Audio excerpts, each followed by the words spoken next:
man, like what in the world? Like, all right, so I'm gonna let you got to get into it because I mean, obviously the optics from where we're at is champions are gonna champion, right? Just like mindset, culture, all those things.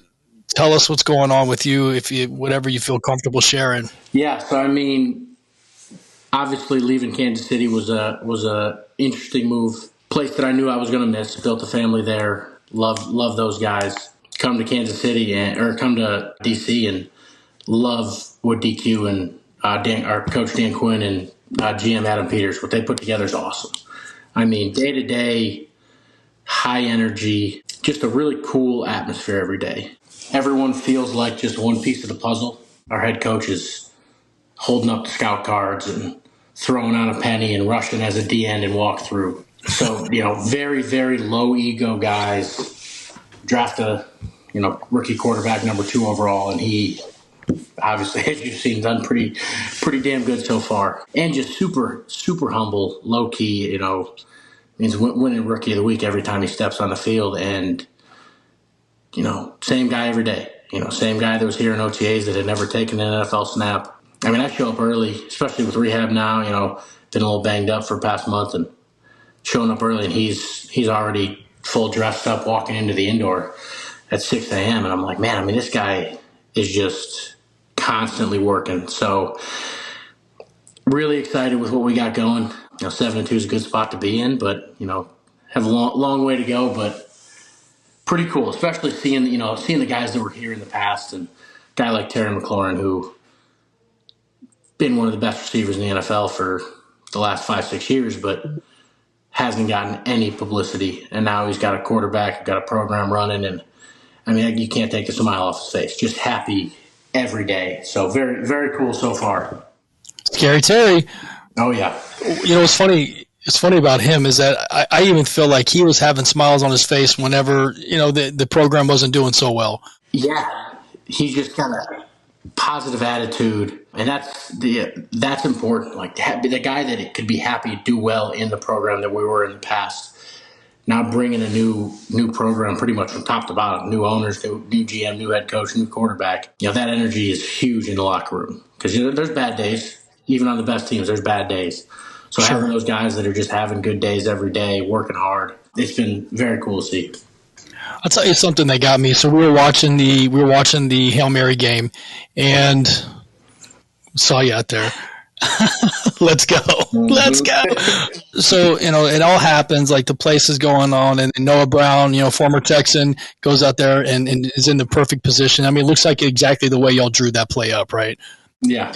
And you have all this pandemonium and chaos going on, and then they cut to, I don't think it was Aaron Andrews, it was sideline reporter. He's interviewing Jaden, and he's got his hands in his warmer, and he's just standing there like he was in a spelling bee or something. Like it was the most calm, and he said something about I got to it's all God, and got to give props there. But I mean, just his answers were, I mean, the calmest. I swear it's like he just left like the ACT or something. Like he just. That you nailed it on the head, and that's how he is every day, every game. I mean, I don't want it's.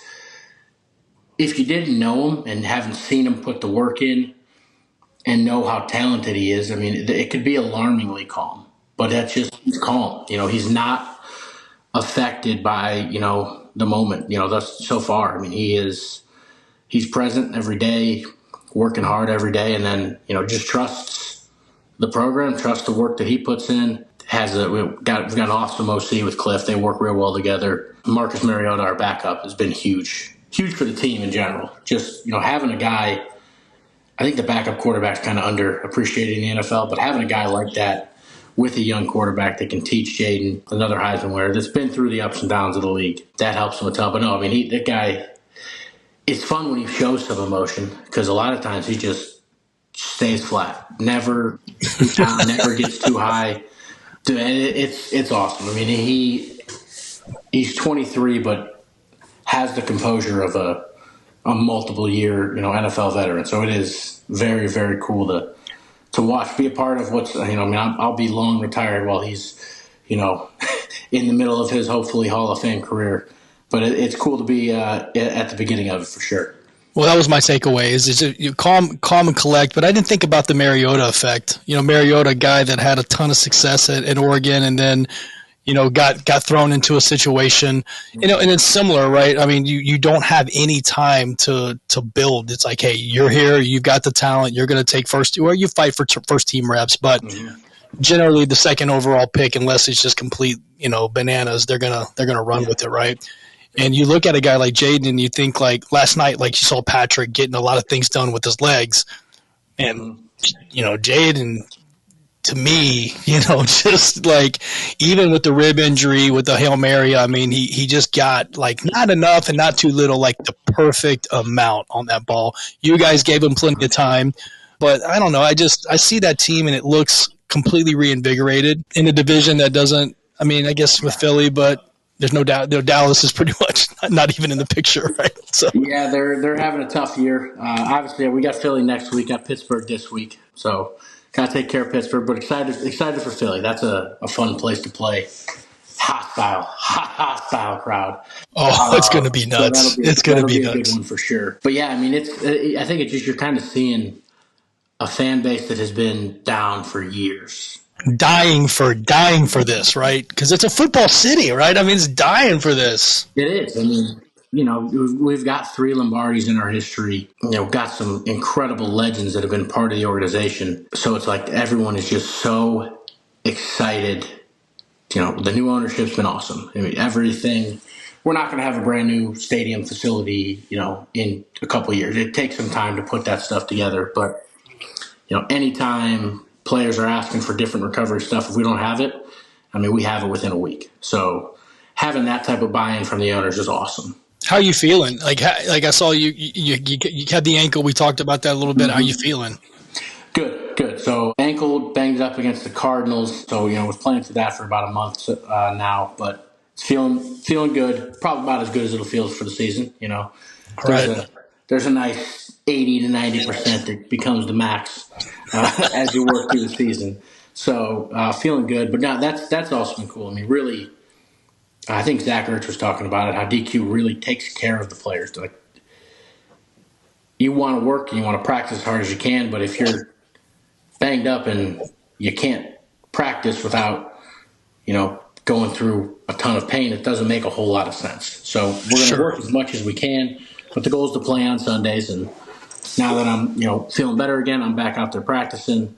So there's it's a good level of, like, they clearly care about us as humans and people, rather than just players, which is awesome. Well, that's amazing, man. I'm happy for you. Super happy for you. How are you and the family acclimating? How are you guys? I mean, obviously you got some growing girls over there, so you're spending a lot of time doing that. But how are you? What's life like? And let's get into some of the collecting stuff. Have you had any time to do anything extracurricular at all? Yeah, so we're getting settled. We're out in Virginia, so about an hour away from the stadium, which is a whole nother deal. But close to the facility for 6 days a week. But it's been great. The girls are doing awesome. Really like the area we're at. Team's been awesome too. A lot of families. And that's before I get to the coin part. But another real cool thing is every Saturday walkthrough for home games. All families are allowed to come out.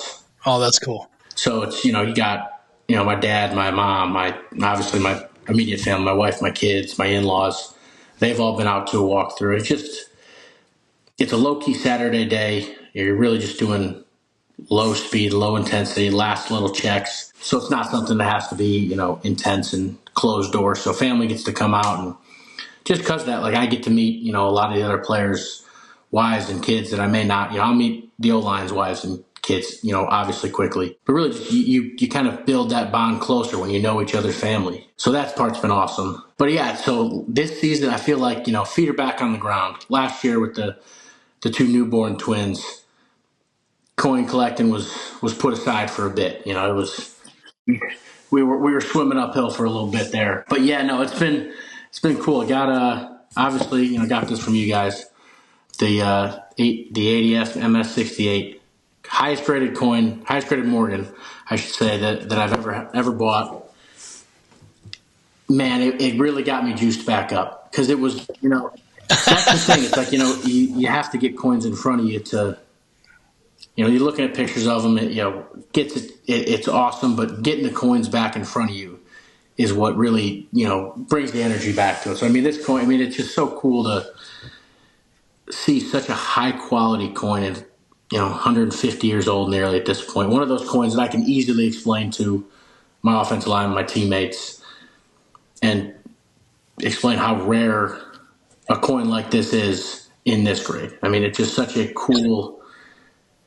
I never thought I'd own an MS-68. I remember, when I was young, like looking at coin collecting, MS-63 was like, oh man, if I can get one of those, that's a perfect. Yeah, that's a perfect coin. The MS-63 is where you finally feel like you got a nice looking coin. Well, that's a true brilliant uncirculated, right? So that's what the book says. Like a BU is a 63, right? That's what you want. Yeah, that was always the goal. Whenever I was able to, if I could find a Franklin half in 63, I was juiced about it. So the fact that I have a Morgan in 68 is incredible. Just a beautiful coin. Also, really another cool coin. So, just the Stone Mountain. I think my guy Chase reached out to you guys for Chase hooked that up, which is really cool. He asked me to be in his wedding.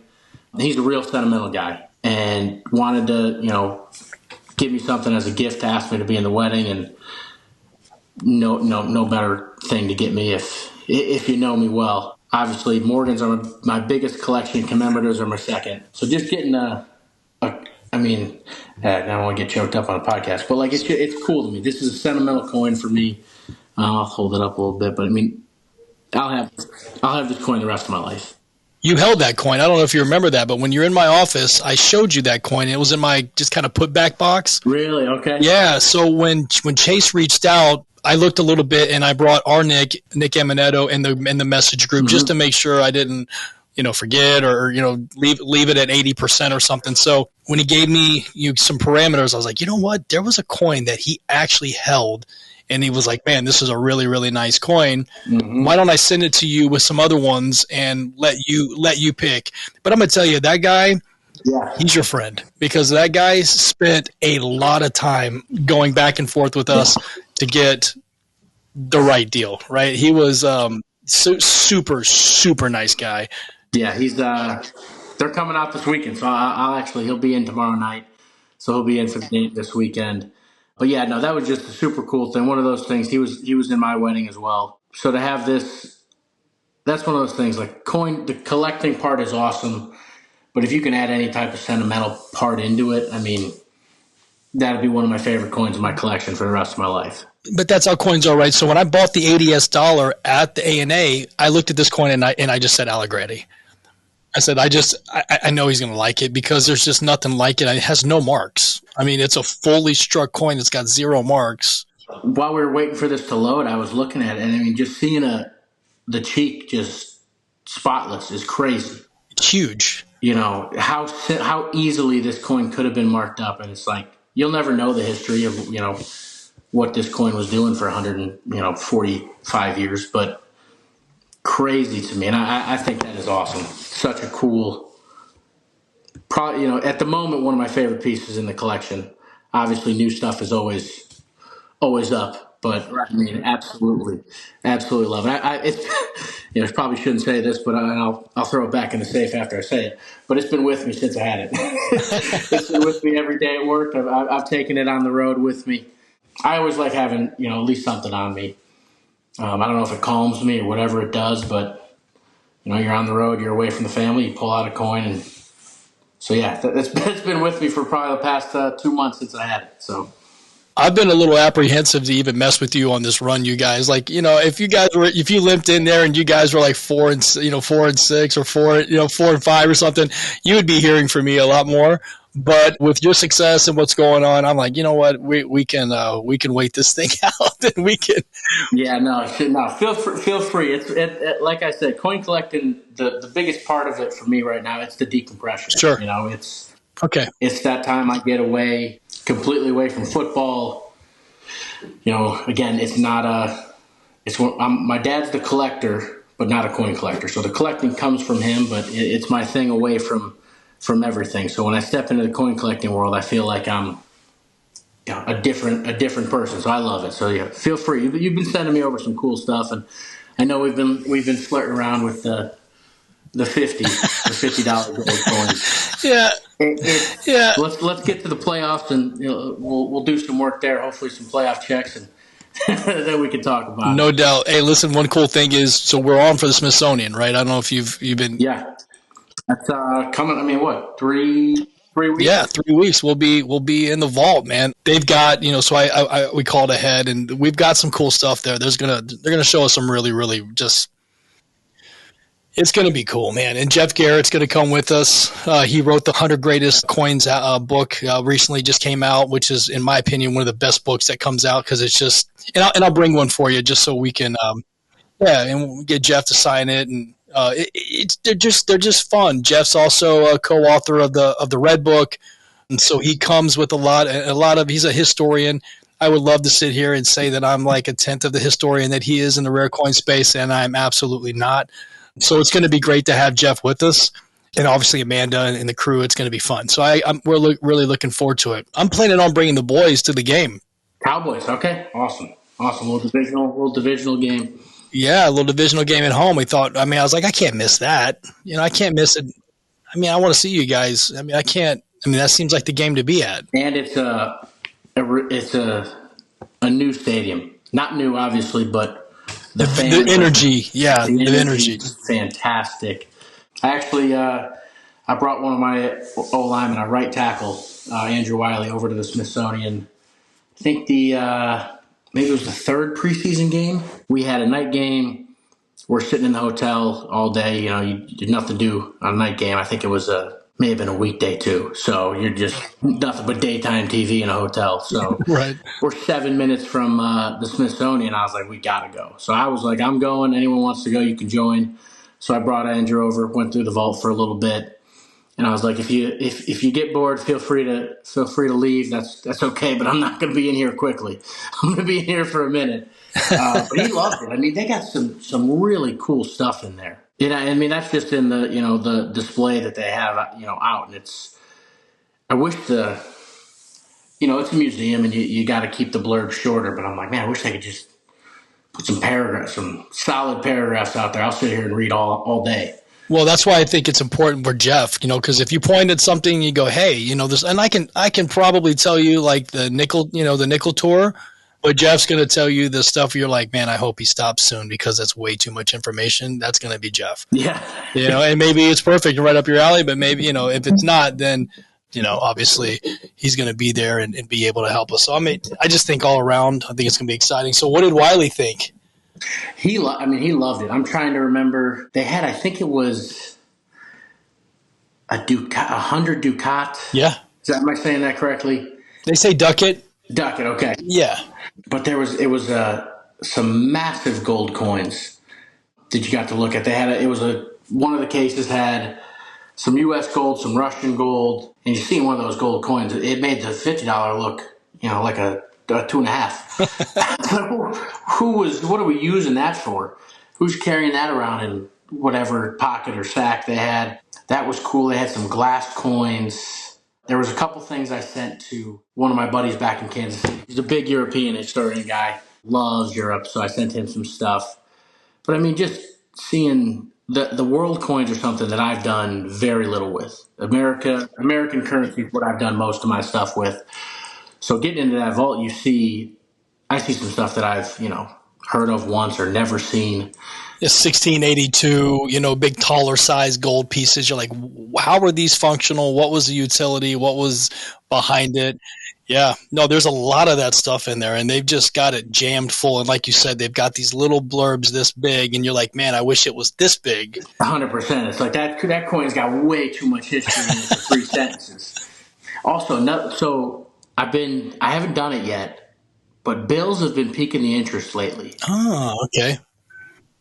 The paper currency is something I started with when I was younger. The Hawaii notes, I thought those were the coolest thing. Yeah, just the coloration. They look really cool. And the African. It was like, that's a regular dollar, but it's got just Hawaii stamped on the back. And I was like, that's awesome. So I played around with those, some silver certificates, and then, bought, it felt like a piece of tissue, but it was one of the larger sized, I think Blanket, like horse blanket maybe. note, 1882 or Yeah. something with a bigger format, bigger Yeah, so portraits. bought one of those and loved it. So, but I transitioned out of that even when I was younger, maybe 15 or 16. But the larger bills are piquing my interest lately. The 500,000 or the 500 and the 1,000. I mean, it's like those are some cool ass bills. I'll bring some stuff. I planned on bringing some stuff when I come to see you, and just just like again, just some show and tell, and just some take a look at some of this stuff. I've got a really cool coin that I haven't sent you a picture yet because I don't want to ruin it. I don't want to ruin Okay. it. I want to show you. I got to show you something really cool. So I'll throw some paper in there. My brother Matthew actually does a lot in paper, and I feel like we don't get a lot of it out there because we have customers that just kind of auto buy it, and a lot of that cool stuff that we buy we never really show. I love the artwork. Yeah, the portraits, they're beautiful. And I can't believe we got away from them as a society and as a treasury. Yeah, now it's just blank. It's like that. I mean, the art took a little bit to make. But after a while, you're just printing it. Why not put some beautiful stuff back out there?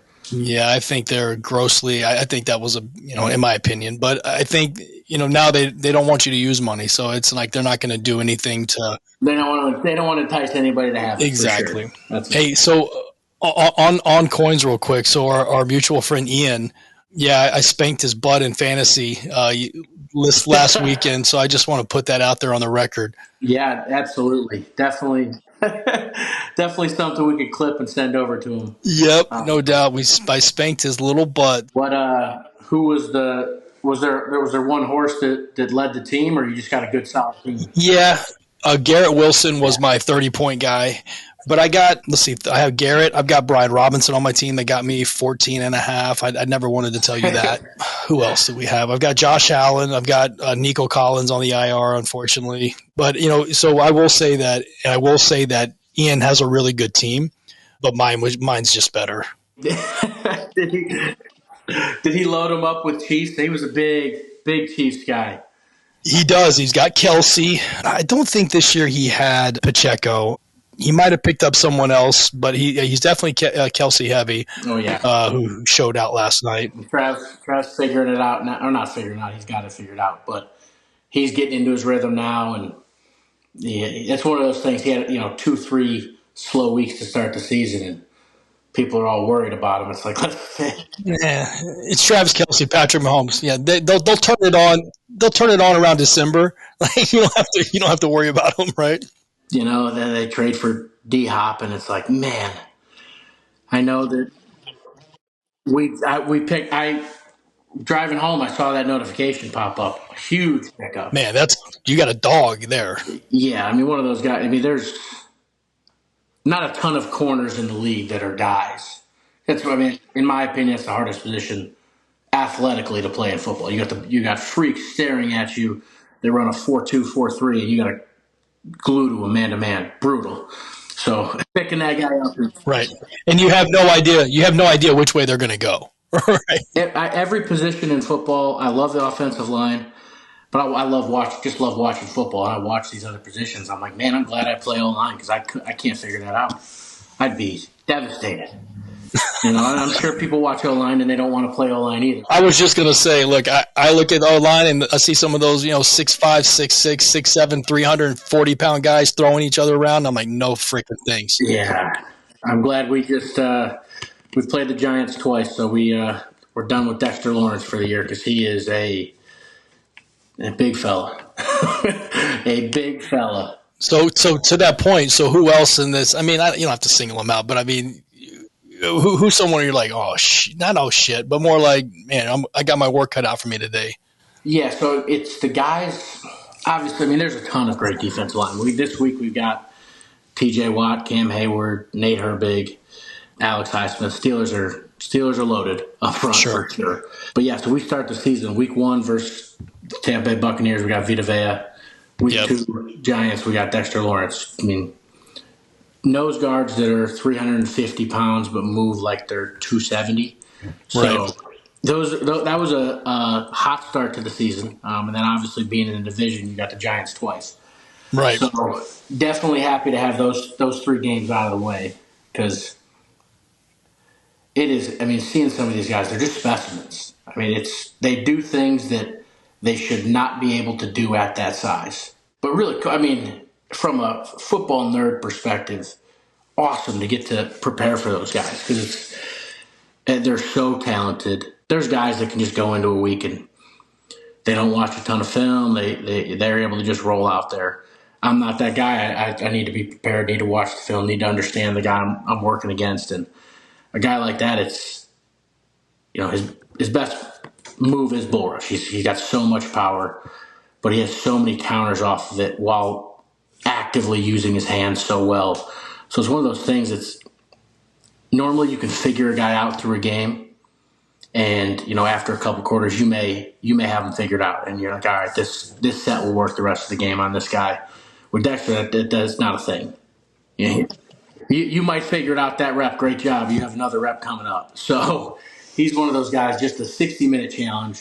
So from an offensive line perspective, just really cool to be the guy starting every week this year and get to work against these different talents. There's definitely a big challenge coming up with the Steelers, and got the Eagles after that. Who Jalen Carter's a young guy, but his name is definitely circulating around the league. He's doing well too. So. Yeah, he looks like a dog, and he looks like he's got an attitude as well, right? He looks like he's a guy that's a dog, and he's going to let you know he's a dog, and his teammates are definitely so. Man, I'm going to tell you something. You look happy. You sound happy. You look Appreciate you. well. You just look, you look happy as can be, man. You look like Nick, and that's awesome. I'm glad to see that. Thank you, man. No, it's it's been good. I made this decision to come out here to go earn a starting role, and didn't know what was the case. I had talked to a couple guys that had played for DQ, had nothing but good things to say, but going to an organization who had struggled for the past couple decades,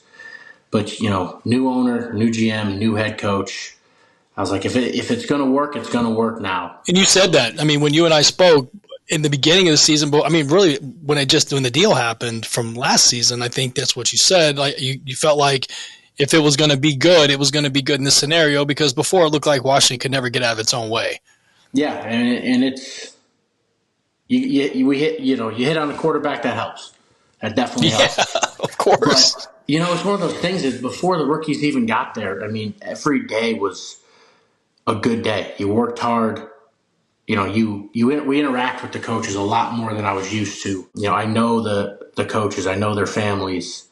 Had a trick-or-treating the other day at the facility. So on Tuesday, a couple days before Thanksgiving, coaches are in the middle of game planning, and for an hour and a half, 2 hours, they shut it down. They all had a candy bowl outside their office. So, we took a big loop through the coaches and scouting office and brought the girls over. Our GM's dressed up in a Halloween costume, and it's like, oh, you can't beat that. Yeah, that's not something that doesn't happen all over the league. So yeah. Them taking the time out of, Monday, Tuesday game plan is probably the worst day for coaches. They are grinding through film, figuring stuff out. So for them to take the time out of their days to do that means a ton. And that's why you see, the way we're playing. Guys are playing hard for each other, but, for DQ, for AP, because they're investing in us. They're making us feel like more than players. Our families are important to them, and that means a lot. There's guys out there that just want to be a coach, and they keep it so separate. It's a really cool team vibe. So I could talk all day. I'm in a good mood. Really happy with where we're at. Really excited for this week. Just trying to stay constant, stay consistent, and get ourselves to January, and then go take our shot. So. Well, you're playing like a beast. We thought you would. We knew you would. So, man, good on you. Good seeing you. Thanks for the time as always. And I'm excited to see you at the Smithsonian in a couple weeks. Absolutely. Cannot wait to get back out there. I'm excited to see you guys.